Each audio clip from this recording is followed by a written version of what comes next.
Today's episode of The Mom Game is brought to you by our friends at Gateway Buick GMC at LBJ and Jupiter. I know that buying a car can be stressful, but not at Gateway because their slogan is Gateway's got it. And just what does that mean? Well, it means that Gateway's got a selection, a very wide one, in fact, of new Buicks, GMCs, and GM certified used vehicles, all competitively priced. Gateway's got it. In these busy times, you want a car dealer who makes things easy and convenient. Guess what? Gateway's got it. When you log on to gatewaybuickgmc.com, look for the Shop, Click, Drive button. This allows you to shop from the comfort of your home, and who doesn't want that? In fact, it's easy as 1, 2, 3. 1, select your vehicle. 2, create your offer. 3, schedule your delivery. And on top of all this, Gateway Buick GMC offers complimentary car washes for life. And I know this for certain because I shot commercials this morning and I got me a free car wash. So when you want a dealer who has it all, Gateway's got it. You can find them online at gatewaybuickgmc.com or shop in person at LBJ and Jupiter. GMC, we are professional grade. Experience the new Buick. And the world around us is crazy and unsettled right now, but that's for all of us. Mm-hmm. So whether you're wanting to stay put in your current home or wanting a change of pace, the McCoy team is here to help. Getting pre-qualified before you are ready to sell and purchase is always the first step in that process. Interest rates are at an all-time low, which means now is the perfect time to buy or refinance. And Julie, I know you did this recently and had a good experience with my hubby. It was lovely. That VIP treatment. He sends some great thank you gifts as well. Oh. And birthday cards, all the things. So thoughtful. Things. I'm glad he does that for someone. Just kidding. Just kidding. There are a lot of mortgage companies that will sift you through their automated processes, but that is not how the McCoy team operates. When you call, email, text Mike or his team, you'll get an actual human on the other end answering your questions and setting you up with honest guidance. I know because I live with this man and he is constantly on his cell phone. Mike and his team operate in full disclosure, much like me, and will get you prepared for any purchase or refinance. Here's the deal, though. He's not going to get you in over your skis. If you can't afford a new purchase or refi, he is not going to recommend it. I know it may sound cheesy and I am biased, but my dude will take good care of you. It's his thing and he takes great pride in it, and he does make sure his team does as well, I should say. And I'm proud of all of them for that. So give him a holler at 817-987-2200 or schedule a free, no obligation consultation at McCoyTeamMortgage.com. And I have to say this because he told me I'd be in trouble if I didn't. NMLS number 402132, Equal Housing Lender.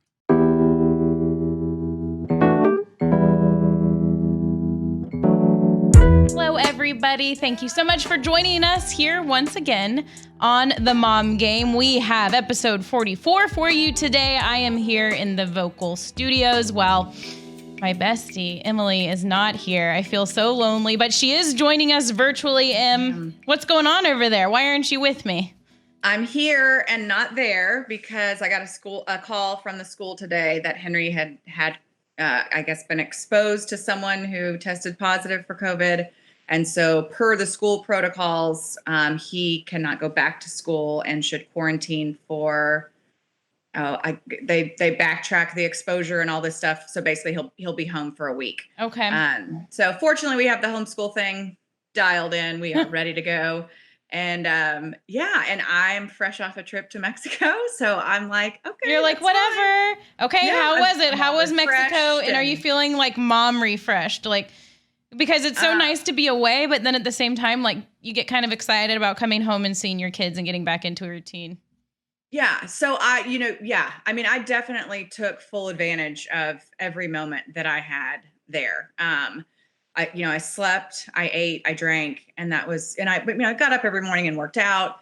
But like we were in bed by like 9:30 You ever take a break to make the rest of us feel better? But Julie, we've talked about this. I know. I do it because it makes my headspace better. It makes but you're in Mexico. Your headspace should be fine. I know, but it's just, I'm weird. Okay. I can't help it. I won't shame you. It's just the way I'm wired. And so, yes. So it was perfect. It was like you go to bed, relatively early, get up in the morning, work out, have a nice lunch, have some cocktails by the pool, go to a great dinner, and then sit in the jacuzzi for an hour or so, get in bed and do it all over again. It was pretty amazing. I will say this, I felt really safe. I felt safe on the plane. Everyone was wearing their masks the whole time. I felt safe at the resort. It was a relatively small resort that we went to. I didn't come in contact with anyone for more than, a minute besides the people who I was with. So, there's always risk there and everywhere, but, that was a risk that I was willing to take to have a little girls' weekend with some of my favorite people. Yeah. I know you go to Mexico like somewhat often. So do I. Did it feel different? Were they doing anything like super hardcore or not hardcore when it comes to the COVID stuff and the masks? I mean, I feel like they were taking it really seriously. Like they were very adamant about the hand sanitizer at every turn. They were, constantly wearing masks. You never saw anyone at the resort without a mask unless they were seated, in their space. So yeah, I felt like they're doing a fantastic job. Now, starting next week, you're going to have a negative COVID test to get back into the country. So I missed that by a week. Back into the U.S.? Yes. From Mexico or from anywhere? I didn't know this. I know for sure from Mexico. Okay. So yeah, that's. Do you have to go somewhere in Mexico to find a test? Do what? I said, do you have to go somewhere in Mexico to find a test, or will they have someone like? No, so the resorts are offering it. Oh. So you get tested. I think it has to be like 72 hours before departure. You get tested, and then you have to have a negative COVID test to get back into the country. Oh, okay. Which also is jacked up because, if you test negative on 72 hours prior, unless you isolate, who's to say that you're not? It's all. That's whatever. the thing. That's the thing with sports. That's the things with all of it. Nobody really even knows this disease. Well, it's like with Henry. So Henry has to stay home from school, but Hattie still can go to school. She doesn't have to isolate. She doesn't have to do anything. I asked the nurse, like, okay, tell me what I'm supposed to do. Do I need to contact people that Henry'd been around? She's like, nope, he does not. He's not showing any symptoms, and he is not a positive case. So you just worry about him, and he has to isolate. Yeah. So. When I had it and my kids didn't have it, and then other kids' parents who were around my kids at some point were asking me, I asked our pediatrician, and they said the same thing. They said, you don't have to quarantine if you're an exposure to an exposure. Mm-hmm. Right. So if someone was exposed and then someone else was around that person, because at that point, if everyone in the world would be quarantined, and right. Yeah. What kind of world would that be if no one can work? And then or we're go like, to school? well, should we get him tested? And I'm like, well, it's not going to do any good. He still can't go to school, even if we have a positive, a negative test. Right. And so, we're just going to lay low, and he'll do his thing, and we'll be fine. Yeah. Well, good. Okay. So you feel rejuvenated. I do. I feel so rejuvenated. And you had a couple days without your kids. I did, just like not even 2 full days, but I drove to Austin with both kids over the weekend, and was just so nice to have family around, and my mom and my stepdad helping. Saw my brother and his wife. So my kids' aunt and uncle, who, we don't get to see them too often because they're busy. And we're busy. So it was just so nice. It's just so nice to like be around family and have help. I planned the trip when I thought Kelly was going to be on his first road trip of the season in Florida. And so I don't love being alone on the weekends with both the kids when like the rest of the world is with their family, because it's Saturday and they're doing fun things. And I'm just like, ugh. So anyway, I made the plans then. And then of course the Stars schedule changed, but he said he still would be working all day Saturday and all day Sunday. So I just went ahead and did it. It was a lovely trip. Besides Anna throwing up 4 times on the way there. Ooh. Emily, oh my gosh. Like driving with kids is already bad enough. And I usually plan for it much better because she does get motion sickness. And so I'll like not feed her much during the day. And sometimes we've tried Dramamine. It hasn't worked great, but I went straight from work. Kelly just brought the kids to me, and then I hopped on the highway, and I didn't think about any of it. So it's my own fault, because there's things you can do to help the situation. But yeah, I was like, it was that day you weren't here. We had the most random, like windy day on Friday. It was so bizarre. It felt like a tornado was coming, or that you were right next to the ocean. It was so windy. So I'm pulled over 3 different times, because the first time I just gave her it wasn't a bad one. She kind of cleaned it up on her own. Yeah. So where's the puke going? That's what I'm. It went all over her. I mean, so the first one wasn't bad. I was like, here's a towel, because we've done this before. I'm like, here. And then she's like cleaning it up and she was fine. And then it just progressively got worse to where the last one was like 4 full on voms and just all over clothes. I changed her twice in the car. And then I had to, of course, pull over to change her. And then the wind was gusting and it's like blowing the door on me and there's vomit. And it was just like the worst. It was the worst thing. And then Ryder's just over there like trying to help. But he's like, Mom, I gotta pee. I'm like, I can't worry about you right now because she's covered in vomit. And the other weird thing from my trip, and maybe someone who's listening can tell us why, but I always stop at Starbucks when I'm driving on the highway. I'll get like, an iced coffee and then I get the kids a cake pop. And I had told them, if they were good or whatever, I would get them cake pops. And so I'm looking for the Starbucks. I went to 3 different Starbucks on the way from Dallas to Austin. They were all closed, completely closed. Really? And then on the way back, I stopped at the one in Hillsboro, which is like always my go-to. We get out there, we use the restroom, I get a coffee. It was closed. In Dallas. Do they have drive-thrus? Yeah. No, sorry. They have drive-thrus, but the drive-thrus were closed too.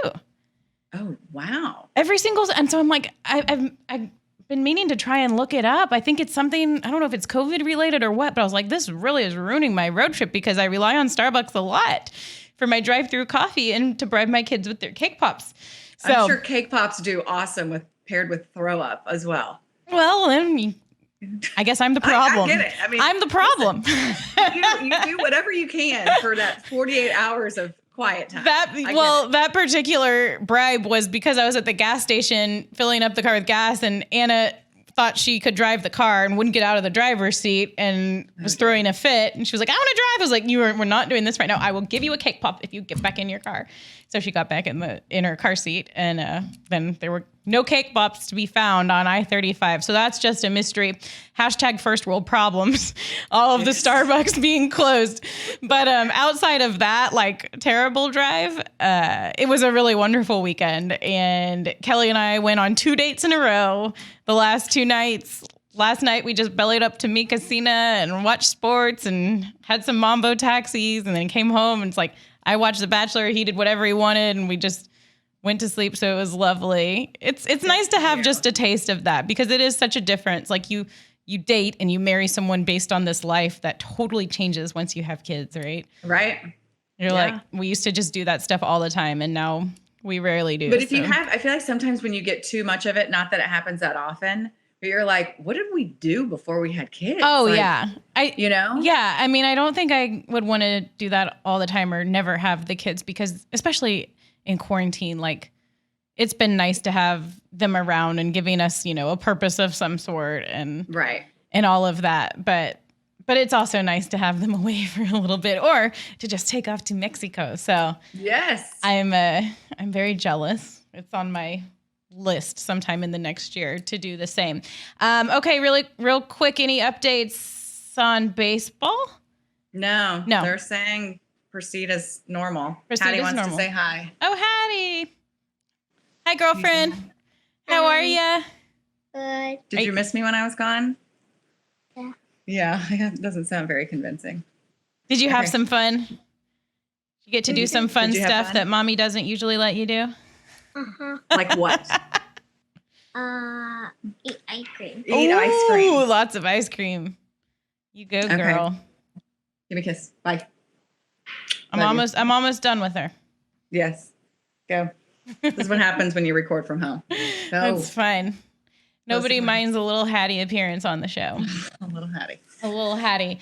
Yeah, so it's they're saying, proceed as normal, but I don't know. I have a bad feeling about that. I hope that's the case. But the NBA is struggling. The NHL is struggling as they try and get things going. Outbreaks everywhere. It almost feels like if your team hasn't had one yet, just wait and they will. And that's the thing is NFL, I think, has been able to do it so well because they only play once a week. Yeah.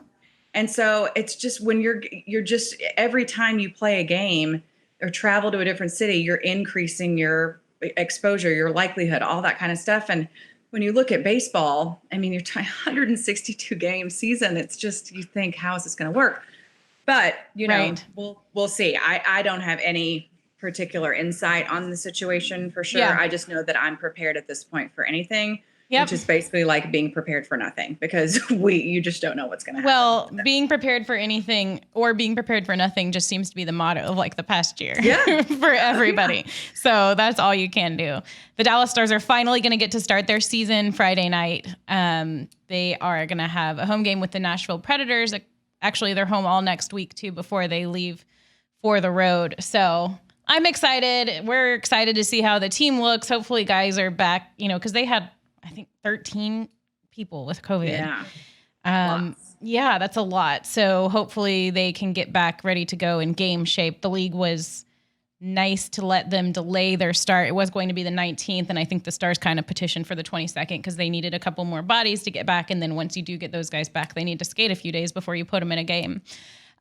So that will finally be starting on Friday night. I'm going to bring the kids. We're going to see how it goes. There's like all kinds of precautions they sent to the families and things you have to do and no socializing with other moms. I'm like, that's okay. That's going to be interesting and like hard to monitor. But I'm so excited because it was a really big, it is a big part of our life is going to these games, and Ryder, just loves it. And hopefully Anna will too. So my big Friday night plans. Well, I'm excited for you guys. Yeah. I'm excited that sports is continuing in some way. I know it's become a logistical nightmare in a lot of ways, but everybody's just doing the best they can. Everybody's doing the best they can. Hopefully the Mavericks will start getting some of their players back because they had 5 guys missing for COVID and COVID protocols. And I think it's now starting to really show as they've lost 3 in a row. So hopefully we start getting some players back and Luka stays happy because we need Luka to be happy. And he was sad after last night's game, their loss last night. Luka. We need happy Luka because a happy Luka has a higher chance of coming on the mom game. It's all self-serving. Yes, and we need Luka to be happy. Okay. We have another wonderful partner that I have to mention before we introduce our guest for today's show. As moms, wives, and full-time doers, which is what we are and what we talk about all the time, I always find myself taking care of everybody else before I take care of myself. This is so very true. That's why half the time I don't pack myself a lunch because I spent all morning packing other people's lunches, and then my lunchtime comes and guess what? I don't have anything to eat. For 2021, make yourself and your health a priority. We cannot stress this enough. If you delayed your routine screenings last year, Baylor Scott and White All Saints Medical Center, Fort Worth, Joan Katz Cancer Resource Center reminds you to put your health back on the schedule in 2021. Checkups and cancer screenings are very important in helping you get better and stay that way. From routine mammograms, which we all need to be doing. If you're not, go get your mammogram, to colonoscopies and pap smears. Baylor Scott and White All Saints Medical Center's Joan Katz Cancer Center can help navigate you from routine screenings to a more complicated diagnosis. And with enhanced cleaning and touch-free protocols, you can get back to better safely. Visit bswhealth.com/Fort Worth to find care today. And I love that we're working with them and that we're stressing these things because that's something that obviously I've had to deal with. And I can't stress enough to make sure you're getting those screenings because you never know what could be coming your way, and you got to get ahead of everything early and take care of yourself. So Baylor Scott and White can help you do just that. All right, now, and we are joined by our guest for today's episode here on the Mom Game. This is a guest that I am personally so excited to have on because I feel like this conversation we're about to have can positively affect so many moms' day-to-day lives, moms and dads. Dads are listening too. So let's bring on Amy McCready. Amy, first of all, thank you so much for joining us today. Thanks, Julie. I'm so happy to be on with you and Emily. Yeah, no problem at all. So I have here some of your accolades, which are plenty. You are a parenting coach, the founder of Positive Parenting Solutions, and the author of The Me Epidemic, a step-by-step guide to raising capable, grateful kids in an over-entitled world. And let me just tell you, when I read the name of that book, I thought, I need to talk to this lady because of all the things that I'm trying to deal with my children. That's one of them, is how do I, being grateful, I feel like is such a huge thing for my son in particular and kids these days. And that's not the only book, although I could talk about that forever. You also have another book, which really struck a chord with me. If I have to tell you one more time, is the name of that book. So first of all, I guess just tell us a little bit more about yourself and how you got into this parenting space. Yeah. So I never intended to be a parenting coach, but it just, how life leads you in a certain direction. And I had a corporate career, but when I had kids, I found that raising toddlers was way more difficult than my corporate job. And so just out of necessity, I just started taking parenting classes, and then I just loved it. And so I just kept studying that field. And finally, I just gave up my corporate job and decided that this is what I wanted to do. And so ever since, I've been teaching parents all over the world. We do online parenting training. So we serve parents of toddlers to teens all over the world. And it's just the best job. Wow. And what is the initially just the response been like? Because I feel like something like this is so very needed. It is. And, from when I started in this business, has always been a need, because parenting is like the hardest job on the planet. We always say that. But especially now in this moment that we're in, during a pandemic and people have their kids at home, it has just really exploded because, we all want to parent well, but you're not taught that. And so often our intuitive instincts are actually the things that make behavior worse. They increase the power struggles rather than diffusing them. So the good news is there's just a lot of really simple strategies that parents can learn so they can feel great about their relationship with their kids. They can get the behavior out of their kids that they know their kids are capable of, and just have a lot more fun in the process. Yeah. Okay. So I feel like we should just kind of dive in with some of we're not going to ask you to reveal all your secrets, of course, but we should just kind of dive in with some of our personal experiences and get your thoughts on them. Bring it on. And I think the one for me, the one that gives me the most parenting cringes is when I'm disciplining my kids, when I'm getting onto them about something, trying to enforce something. And I start out so calm and so collected, and then they don't listen and the behavior doesn't change. And then I lose my shit and I completely yell at them. And then I feel terrible within seconds usually. But I'm like, that's the only way they'll listen to me. That's the only time they listen, is when I lose my marbles. And I don't want it to be that way, and then and then you try to explain to them, a 9 and a 7-year-old, of this whole psychology of, this is why mommy yelled, because you didn't do what I said when I wasn't yelling. And you go through this whole thing, and then you're like, oh my God, I'm an awful parent. What am I doing? You are not. You are not. And I mean, what you just described was exactly my life. And that's exactly why I got into this. And it's what I hear every single day from parents everywhere. So please know that you are not alone in that. And part of what happens is our kids become what I call parent deaf, meaning they know that they don't have to listen until you yell. So it's like, yeah, okay. And then you lose it. And they're like, oh, okay. Like, now she's really serious. So that is a very common situation. And that whole sort of like not listening thing, I describe that as the umbrella problem, right? Like that's sort of the very big, broad problem. But what I like to do is get more specific. So like, what are they not listening about? Is it technology? Is it the homework situation? Is it the morning routine? Is it bedtime? Is it doing family jobs around the house? When we can get more specific about like what's going on, then we can start applying strategy to that situation, if that makes sense. Yeah, absolutely. For me, we'll just stay on this topic for a bit, and maybe we can get more specific and see what kind of strategy you would recommend. So honestly, all of those things you listed, and I have a 5-year-old son, just for reference, it's all of those things.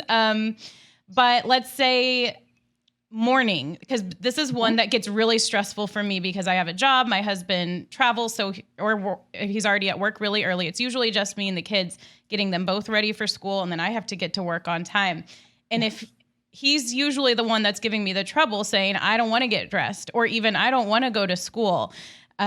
He's usually pretty good about eating his breakfast and that kind of thing. But of the, let's say there's 5 things that we have on our little checklist each morning, there's at least one that he's going to get hung up on every single morning and say that he doesn't want to do. And that's when I start really feeling the stress of the time and having to get them to school and me to work.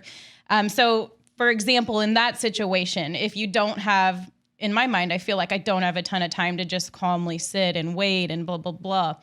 What would you recommend? Yeah. So a couple of things. and I heard you guys talking about this on a recent episode. I think, Emily, you were recommending to Julie that she get up and like exercise in the morning before going off to work. And it's kind of that same principle with your kids. So if you are up and fully dressed and makeup on your face if you wear it and like ready for the day before your kids' feet hit the floor, you are in a completely different headspace. So that's kind of the first thing. It's just to kind of make sure that you are in the right space. The opposite of that is if like you're still rushing around to get ready and you're rushing them around, and then everybody's anxiety gets heightened and their natural inclination is to push back. So that's kind of the first thing in the morning. The other thing that I highly recommend that you do is we always talk about a when-then routine. And Emily, this applies for you too, for your older kids. Like let's say there's something that you want them to do and they're not doing it. Anything that is kind of like a parent priority that isn't necessarily a kid priority, you always put it in a when-then routine. And a when-then routine requires that the yucky stuff is done before the fun stuff. So Julie, in the morning, if it's like the sort of the checklist. So the when-then routine would be when you're dressed, your bed is made, your hair is combed, your backpack and lunchbox are by the door, then we'll have breakfast, and then we'll have some special time together. I like that. And so that way, he probably is interested in breakfast, but I can guarantee you he's more interested in some special time with you. So if you can arrange your morning routine, so maybe you're just starting it 10 minutes earlier, and you can have 10 minutes of one-on-one time with him before you take him to school and you go off to work, that will make a monumental difference in the way the morning routine goes, because he's going to be motivated to get all that yucky stuff done because he knows he's getting some special time with you. And then you, before you leave for work and school and everything else, you're going to be like, okay, we emotionally connected. We did our mom and kid thing, and everybody's feeling good about the day. I really like that. Yeah. And it's all about time, right? That's what so much of this is about time and trying to make that time and budget that time. And, going from the opposite, from morning time to bedtime, there's so many parents that deal with that bedtime, getting their kids to go to bed, getting their kids out of their bed, not having to lay on the floor until they fall asleep. Bedtime has become such a difficult thing for so many parents. I didn't do many things right as a parent, but that is one thing. And it's because my husband values his sleep so much that he was like, we are not jacking around with the sleep schedules in this house. And so our kids have been pretty good about it. So I empathize with people who have those issues. So what would you say to people who are dealing with those? Because that can cause such a strain. Totally. And so one of the problems with the whole bedtime situation is that we don't often stick to the same schedule. So if, the kids are going to bed at 8:00 one night and it's 8:15 the next and it's 8:30. And if they really badger and complain, well, maybe you let them stay up and watch one last show till 9:00, you have no bedtime. And so what that means is that it is always open to negotiation. So the first order of business is to just make sure that you have that bedtime routine locked and loaded. We go to bed at 8:00 every night. That's when I leave the room. And that's it. Like there's no discussion, there's no badgering. It's what it is. And I could spend an entire hour just on the whole bedtime thing, but a couple of things that are really important. And it gets back to what I mentioned about the morning, about that special time. And it gets to this issue for you, Emily, of just sort of the general cooperativeness. And it's back to that special time that I mentioned. We call it mind, body, and soul time. And what it is spending 10 or 15 minutes with each kid, one parent, one child, no interruptions, no distractions, no nothing, every single day, when you're fully present in mind, body, and soul. And you're doing what the child wants to do. So if they like to shoot hoops, if they like to play Legos, if they like to cook in the kitchen, like whatever that child loves to do, you are going to spend that 10 or 15 minutes of one-on-one time every single day. The reason I mentioned it around the whole bedtime issue is that if we are not filling their attention bucket consistently with that one-on-one time and attention for at least some time during the day, they will get our attention. It's just a hardwired need that they have. There's no getting around it. So if they don't get our good attention during the day, they will fight to get our attention at night with whatever they have to. So it could be another drink of water, another kiss from daddy, a peek under the bed for monsters. It can be, I need you to lay down with me until I fall asleep. All of these attention-seeking behaviors are often a result of not having the sufficient attention bucket filled during the day. So that's the other major piece of this. We have to be giving them the attention they need so they're not demanding it at night. And then having that firm cutoff time, right? I'm leaving the room at 8:30. After that, we're done. We're not going back in and out of the room and all of this nonsense. Now, as I said, I could teach this class for, an hour or two just on bedtime. There's so much else to it. But really being firm in those expectations and the routines will really make a world of difference. Yeah, it's funny. I feel like a lot of the issues all kind of have the same root, which is that they want your attention. And it's that they feel like maybe they're not getting enough attention. And that's why all of a sudden they just have to act out and create some sort of issue. So even if you're scolding them, they're getting your attention. Would you agree that that's kind of what a lot of this goes back to? Absolutely. Absolutely. And we always say that children only continue the behaviors that work for them.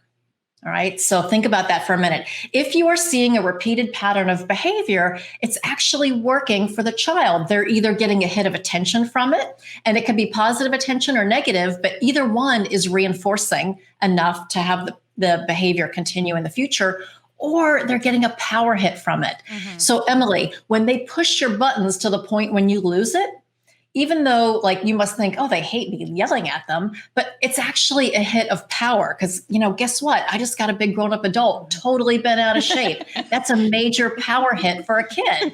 So in that situation, I know it sounds crazy, but the behavior is working for the child. So our job is to identify those behaviors and figure out, okay, what payoff are they getting from this? And how can we make it not work for them? And so part of it is not giving attention to those annoying behaviors, right? Some of the negative attention, the attention-seeking behaviors that are negative, totally ignore them, right? Remove that hit of attention and then instead direct your attention in other ways, like filling their attention bucket with mind, body, and soul time, lots of encouragement when they're behaving appropriately. So you get more of what you draw attention to, basically. Yeah, it was so funny the other day that my kids were arguing and I was frustrated and had one of those moments. I'm, get in the car, we're going to be late for school. And then I I could not back out of the driveway without hitting the bicycles. And I had to get out of the car 3 times to put the bikes up because I kept hitting them. And I finally got in the car and we pulled out of the driveway and Henry's like, I'm not going to lie, that was really funny. And I was like, shut up, kid. This is very serious. I'm having a very serious parenting moment, and I just hit the bike 3 times, and you thought it was hilarious. So, yeah. That was so probably funny. A nice reprieve for laughter, hopefully, for everybody. I did. Because I was like, I give up. Those I'm not moments mad anymore. That was funny. Those hit the bikes 3 times. Times can get so stressful. It's hysterical. So Emily, here's something that you could say on that whole getting out the door for school thing.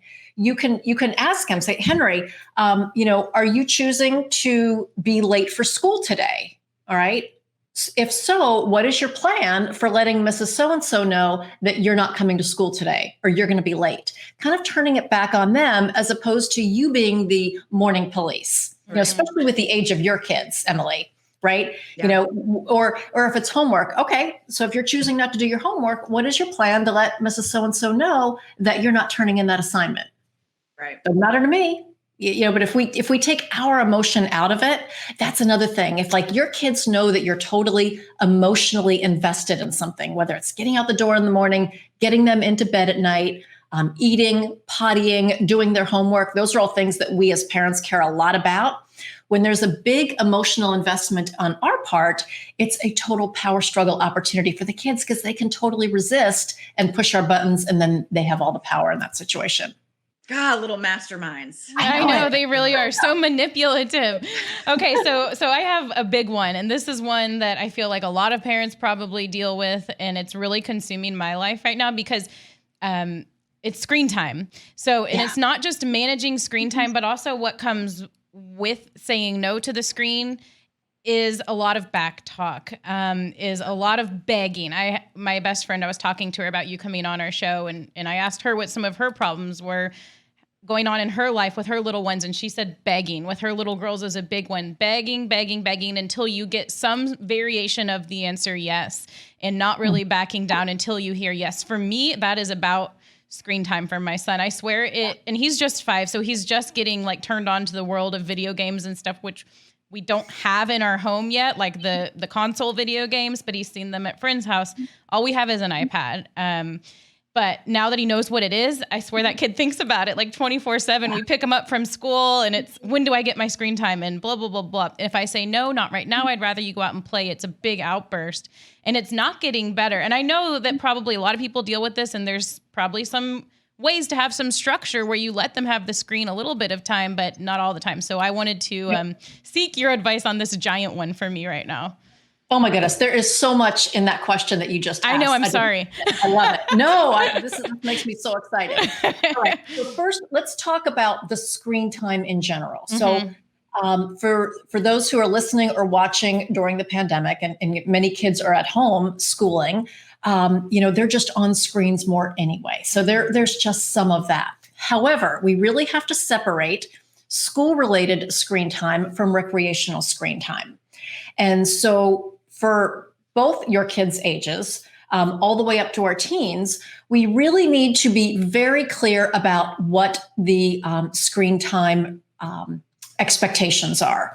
So the reason kids like badger and can I have more time and can I do it now, mom, is probably because you don't have a set routine in place for it. This is the time when you're allowed to have screens, and this is for how long. Right. So when I talked about that when-then routine before, Julie, so one of the things that you could do is, our family rule is that we can have 30 minutes of recreational screen time per day, or whatever I'm not saying that's what it should be, but whatever your time is.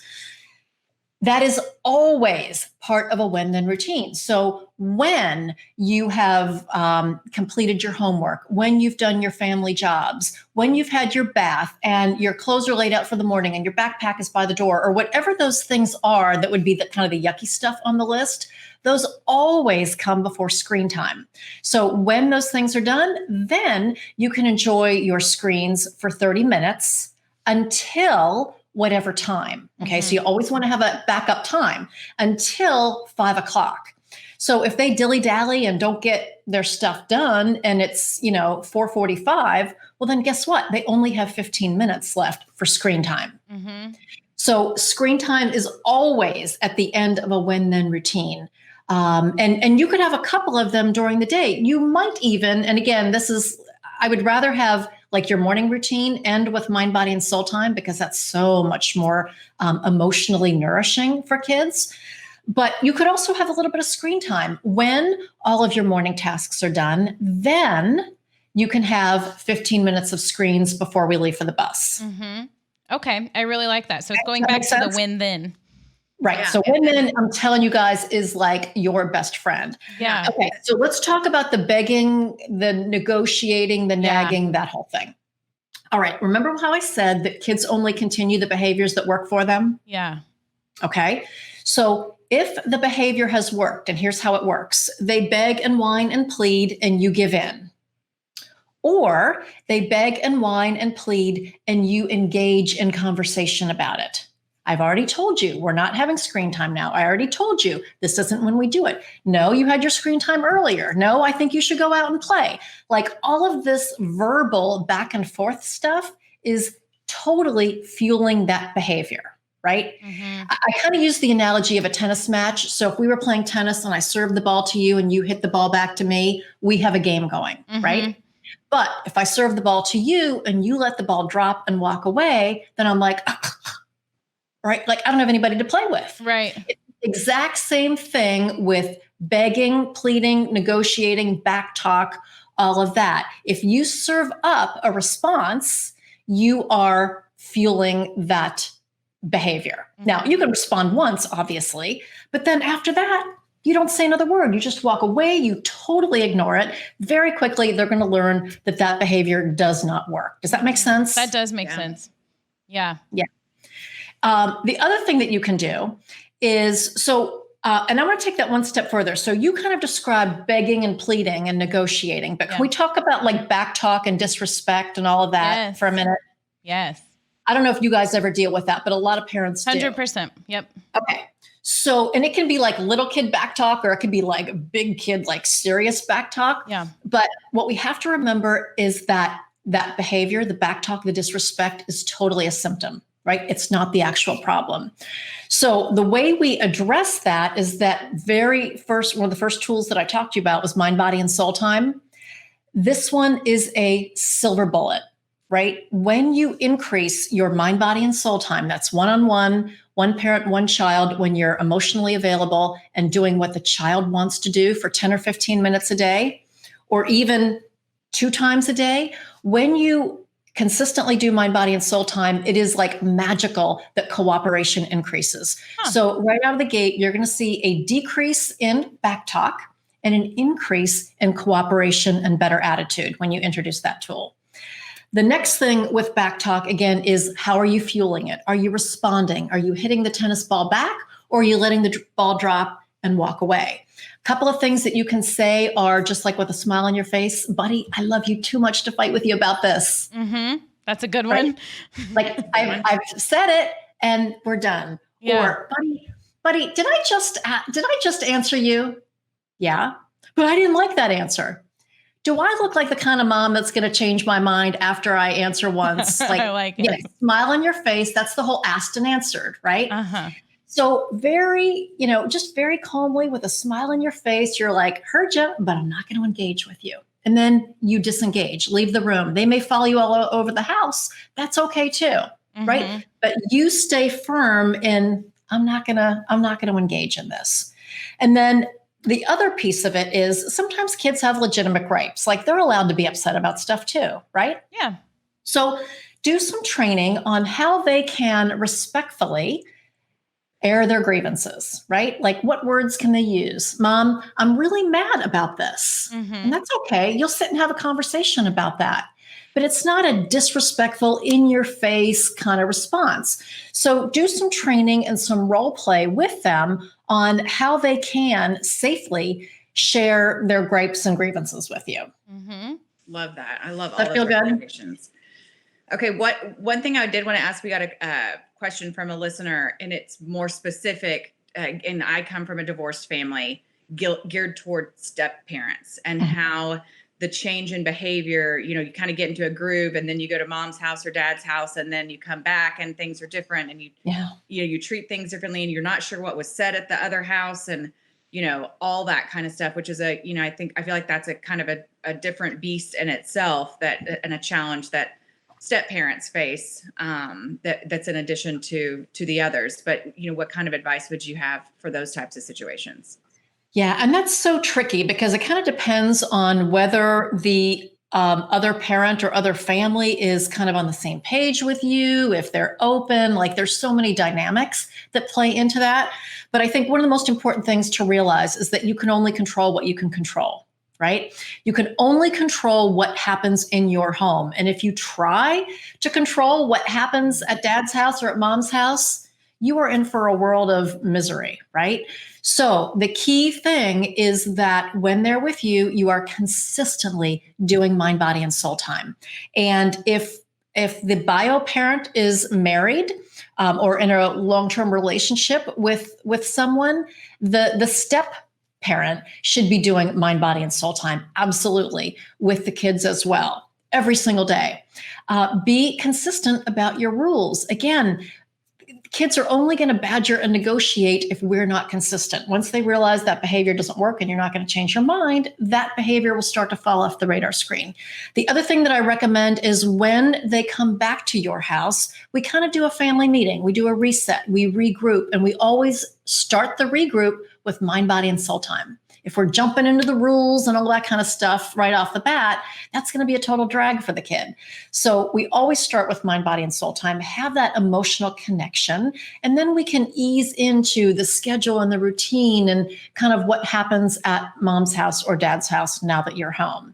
So, and it can be hard. Like very often I hear from parents that, well, At dad's house, there are no rules. They can be on screens all day long. And then I feel like the bad guy when they come back here. And that is so, like, my heart breaks for that parent because they're trying to do the right thing. But that's why we always start with that mind, body, and soul time, because it's all about the emotional connection. That's the most important thing. And that's what kids need most from us, much more than the screen time. And sometimes the answer is, I know that's disappointing. That must be hard for you, that there are different rules at dad's house than there are at mine. That must be hard for you. Just empathize with, how difficult that can be for the child and how disappointed the kid might be that he doesn't get to do what he wants at your house. Yeah. You really do have an answer for everything, don't you? I love it. I don't know. I've heard a lot over the years. Yeah, no, this is amazing. Okay, we won't keep you for too much longer. I have one more that somebody wrote in with. We solicited some questions on Twitter and got some good ones. And I think this is one maybe we touched on a little bit, but not totally. Zachary said, how much leeway do I give my daughter on listening to directions, which we've kind of touched on, but what's the best way to provide discipline when he starts being a stinker on purpose? But I think the discipline part we haven't really talked about. So say that your child actually does something that does need some disciplining. Yeah. Is there anything you suggest? You can try taking things away or grounding or saying they can't play with their friends. Well, then I feel bad because he's stuck inside and his friends are playing, and playing with friends is good. So anyways, do you have anything that's maybe, just something that you kind of go to for your go-to when it comes to disciplining? You bet. But the first thing I want us to do is look at discipline more broadly. I think when we think about discipline, we think about taking away a privilege or some kind of a consequence. And sometimes that is appropriate, but 80% of the time, it's going to be something else, right? It's going to be getting more consistent with your mind, body, and soul time, taking time for training on an alternative behavior. Maybe it's, setting the child up for success in a different way with checklists or things that help him remember. There's all different implementing a when-then routine so you don't have to be the nagging police all the time. There are so many different tools that I teach that are not just giving kids consequences. Right. But when we do have to give kids consequences, the way we do it is so important. First off, we must do it in a calm and respectful voice. So not in the heat of the moment. If you're really mad, that is not the time to talk about consequences.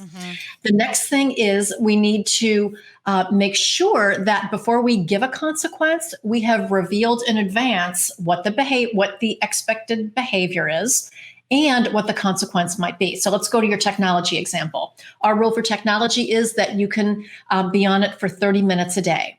When I ask you to turn the technology off, and if there's any griping or groaning or please, mom, I need 5 more minutes, then you're going to lose your technology privileges for the next day or the next week. So I have revealed in advance what the consequence is going to be. Then it becomes the child's choice. He can either follow the rules, or if he doesn't follow the rules, well, then he has accepted the consequence. But you always want to make sure you have them repeat back. So, buddy, just so we're on the same page, can you repeat back to me what our new rule is for technology and what the consequence will be if you choose not to follow the rules? Then he repeats back, everybody's on the same page, and then you're good. So my point is, we don't just start giving out consequences willy-nilly, right?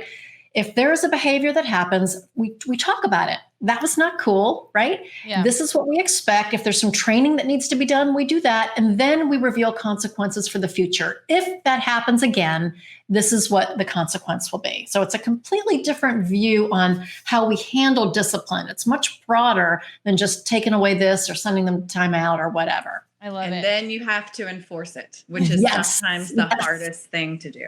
Exactly, Emily. And that's why you don't want to have a million rules, right? Like, just really focus on the things that matter and try to solve problems in other ways without using consequences. There's almost always a better strategy to use than a consequence.